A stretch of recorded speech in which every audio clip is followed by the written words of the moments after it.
તો બનાસકાંઠા જિલ્લાના પાલનપુર, ડીસા, કાંકરેજ, વડગામ અને દાંતીવાડા તાલુકાના ખેડૂતોમાં મગફળીના ફ્રી બિયારણ કીટ મુદ્દે ભારે રોષ જોવા મળ્યો છે। ખેડૂતોના જણાવ્યા મુજબ સૌથી વધુ મગફળીનું વાવેતર બનાસકાંઠા જિલ્લામાં થાય છે। અનેક ખેડૂતો દ્વારા ઓનલાઈન નોંધણી કરાવવામાં આવી હોવા છતાં તેમને મફત બિયારણ કીટનો લાભ આપવામાં આવ્યો નથી।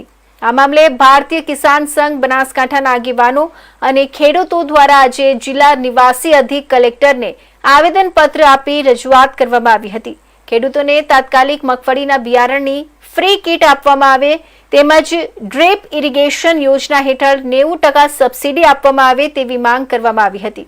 માંગણીઓનો વહેલી તકે નિકાલ નહીં આવે તો આગામી દિવસોમાં ઉગ્ર આંદોલન કરવાની ચીમકી પણ સંઘ દ્વારા ઉચ્ચારવામાં આવી છે।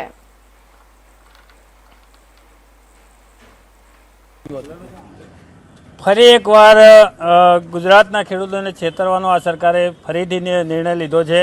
આખા ગુજરાતમાં મગફળીનું બિયારણ મોંઘું હતું ત્યારે સરકારે એવું નક્કી કર્યું કે દરેક ખેડૂતને 150 કિલો મગફળી કે તો 17,500 રૂપિયા આપી અને મગફળીનું બિયારણ આપશું, જેથી કરીને આ વર્ષે મગફળીનું સારું એવું વાવેતર થઈ શકે અને ખેડૂતોની અને આમ લોકોની પણ જરૂરિયાત સંતાય। એના માટે સતત ખેડૂતોએ ફોર્મ ભર્યા હતા।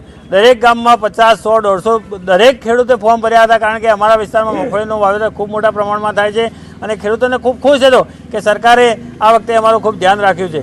એટલું જ નહીં, પણ પોર્ટલનો જ્યારે સમય પૂરો થયો તો ફરીથી સરકારે જાહેરાત કરી કે ફરીથી 7 દિવસ માટે અમે પોર્ટલ ખુલ્લું મૂકીએ છીએ અને ફરીથી તમે નોંધણી કરાવી શકો। ફરીથી ખેડૂતોએ નોંધણી કરાવી। દરેક ખેડૂતે 100-200 રૂપિયા ખર્ચો થતો હોય છે, ઉતારા કઢાવવા પડે છે, ત્યાં સર્વર ના આવે તો 2 દિવસ સુધી બેસી રહેવું પડે છે અને હવે બનાસકાંઠામાં એવું નક્કી થયું છે કે ભાઈ અમીરગઢ અને દાંતામાં આપશો, એટલે ટ્રાઇબલ એરિયામાં, એટલે અમીરગઢ અને દાંતામાં જ્યાં મગફળીનું વાવેતર ઓછું થાય છે ટ્રાઇબલ એરિયાના લોકોને લોલીપોપ આપી અને બીજા આખા બનાસકાંઠાને ફોર્મ ભરાય અને છેતરપિંડી કરવાનો વારો આવ્યો છે। અમે સરકારને કહીએ છીએ કે વારંવાર આવા ખેડૂતો સાથે છેતરપિંડી ન કરો। રોજ એક નવી યોજના લોન્ચ કરે, રોજ એવી યોજનાઓ લોન્ચ કરે અને આ સરકારમાં બેઠેલા અધિકારીઓને કે સરકારી બાબુઓને કોઈને આપવું નથી।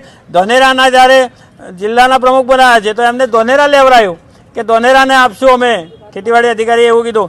તો આ જિલ્લા પ્રમુખ એ ધોનેરાના પ્રમુખ છે કે બનાસકાંઠાના પ્રમુખ છે એ જ ખબર નથી પડતું।